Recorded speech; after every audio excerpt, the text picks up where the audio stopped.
trying to think about which one I wanted to do, which poem I wanted to start with for you guys. I'm going to read a lot of other people's work, but I have to prove to you guys I'm a poet, so I'll do it in mine.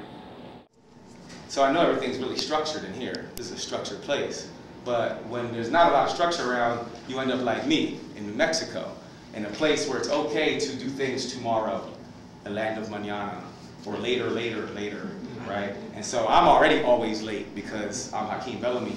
And so for me to be in a state where it's okay to be late, I somehow manage to be even later than they are. So if they're 5 minutes late, I'm 15 minutes late, right? And at 35 years old, I got tired of apologizing for that my entire life. I have a medical condition. It's called chronometrophobia, which is the fear of clocks. And also the title of this poem. Because she had always been on time, the foreman never so much as flinched at his forearm when she had to leave early. She's good labor. Not even a baby would make her late. 90 minutes later, I was born a month early. The lieutenant in my dad was proud that I was on time, military time, for the last time. Growing up, I was always told time is not a suggestion, it's a fact. Non-negotiable, so I guess that's why I'm anti-punctual, because clocks make me feel like a hostage with the way that they're armed. Skin-flavored nightmares every day at black of me as public enemy, neck dangling from an oversized clock. This is the face of chronometrophobia. I'm on CP time, New Mexican and Indian time, and frankly it's sad that that's still not enough time. I can barely keep up time, and it's so sad I still need more. The leash given me by God, family, and friends alone, never by appointment and employer, set for the time when I was 415 Hakim on my name tag and schedule at Eddie Bauer, but I was proud when their manager proposal began with, "He may not come when you want him, but he always shows up." I'm not the type to call out. I'm the type that's running behind. Chasing my dreams has me late for their reality. Chasing my future makes me late for their now. So just know, when I show up a hair less dressed and stressed, it's simply because I haven't met my future yet.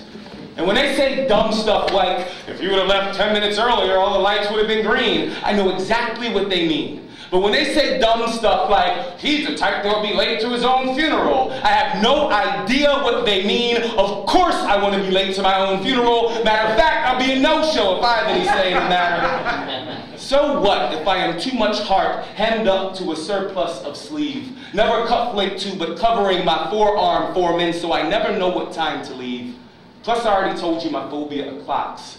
They just remind me that we're all running out of time. And I'm sorry if I borrow a couple of your seconds to enjoy the ride. I'm sorry I try to love everybody at the same time, and I didn't prioritize your deadline over my lifeline. I mean no disrespect, and I don't mean to take your time, but I mean to take mine.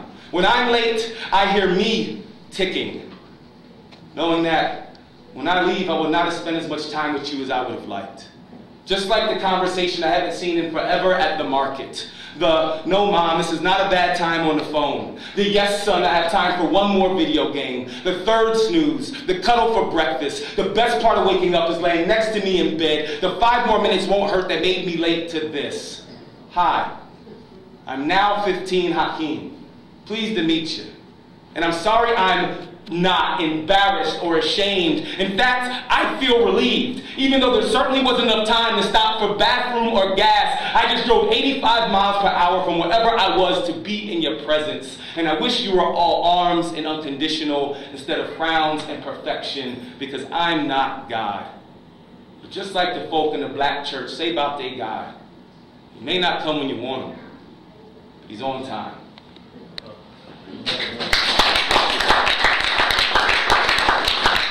So this poem is about some of my teaching experiences.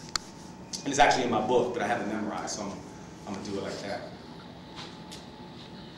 The first thing you will learn when you walk into a class of mid or high school students to teach poetry is that your lesson plan won't save you. Burn it. You won't need it. 11 times out of 10, their lesson plan will kick your lesson plan's butt anyways. They aren't all ears with naive aspirations of university poets in training, craving form and following the footprints of the greats. Now, they just want us to get out of their way. Their brains are 4x400 meter relays, and teachers, sometimes we're the slowest leg.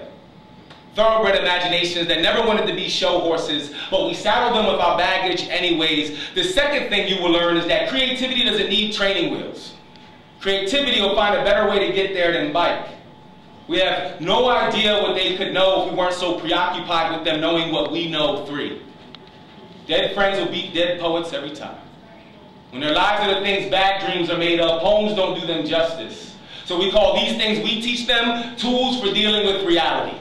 And I guess it helps a little that they're cool to read at parties. I mean, I used to think that we taught them that their thoughts were valuable, when the fourth thing they actually taught me is that I'm not as radical as I imagined. That I'm bound by a certain pragmatism, and they're only bound by the expectations we have of them. 5. I learned that some of the best poems aren't bound by paper. They're perfectly binded to adolescent spines, and if we turn their mouths into open books, they will read for the rest of their lives. The 6th thing they taught me was, you learn more in a single instance of raising your hand and being wrong than a dozen times of raising your hands and being right. So we can read what we already know people like, or we could try and be liked. 7. They taught me that some of us never stop trying to be popular. And I just use other P words to accomplish it, like professor or poem. And I taught them a few of those. I know, the way this poem's been going thus far, they've been doing all the heavy lifting, and I'm over here collecting the paycheck, but I taught them a few poems. 8. And here's the one they taught me. Not a teacher, but I teach. Have taught and still do. But now the classrooms are different. Force back the patience from doctorate, from masters to novice, from professor to scholar to teacher to college to high school problem child. Now the students have the knowledge, and we're catching up. I sat in labs with 22 separate experiments, conducting experiments, and a few antisocial reactions going wrong had me wondering what their parents meant or didn't mean when they had them, but the feeling is mutual. Because neither do we get to select the folks that have us, but they have us. And these are the discourses we're not having. Sitting here genetically splitting hairs, splitting atoms, when I remember taking courses about family matters. Home economics, birth control, and abstinence, because the real world out there looks nothing like our idealistic theories in sanitized classrooms. Instead of distrusting the disruptions who are fed up with the demagoguery we instruct them with, how can we pretend we're puzzled when the fact of the matter is it's disgusting the discussions we're not having? So now I'm sitting in the back of the classroom. And I'm going to pretend this is a bus. We're going to role play the 60s today, students. Y'all head to the front, because guess what? You're better than us. First, I'd ask one of the jocks, write me a paper where Kobe Bryant, Barry Bonds, and Michael Vick each messed up. Because if you're as good an athlete as they say you are, smart enough to pay the extra money to get an accountant you can trust, these papers will be far more educational than 1 + 1. I tell them, life is more than a game.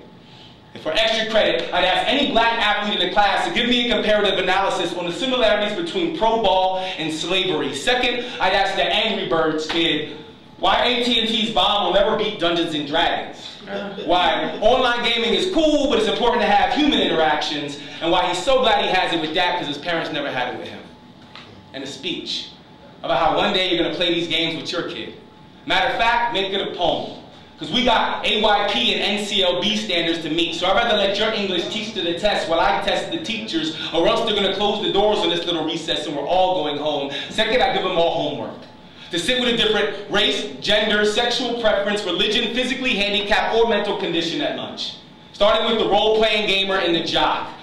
You Bandcamp, you gangster, and you the punk. Because you can separate in a college prep and LD in here, but out there, there's strength in numbers. I want papers about how every day is another opportunity to educate yourself or someone else. Because some of us used to not be allowed in these 4 walls to get this, and now some of us can't get it because another 4 walls won't let us out. But get this, these 4 walls could be the biggest obstacle to you because the real classroom has a ceiling of clouds. And sometimes it has walls of injustice and windows of misperception, but it's got a ground. And you've got 2 feet, so you can always walk, wheel, or fly your way to another lesson, and that's what they taught me. And no matter how bad my pride wanted that feel-good, Michelle Pfeiffer, dangerous minds kind of conviction, that noble sacrifice of a profession, that I was no teacher. I was just a lesson. Can't even call myself a good learner, but I learned, have learned, and still do. And now, classrooms are different. Thank you.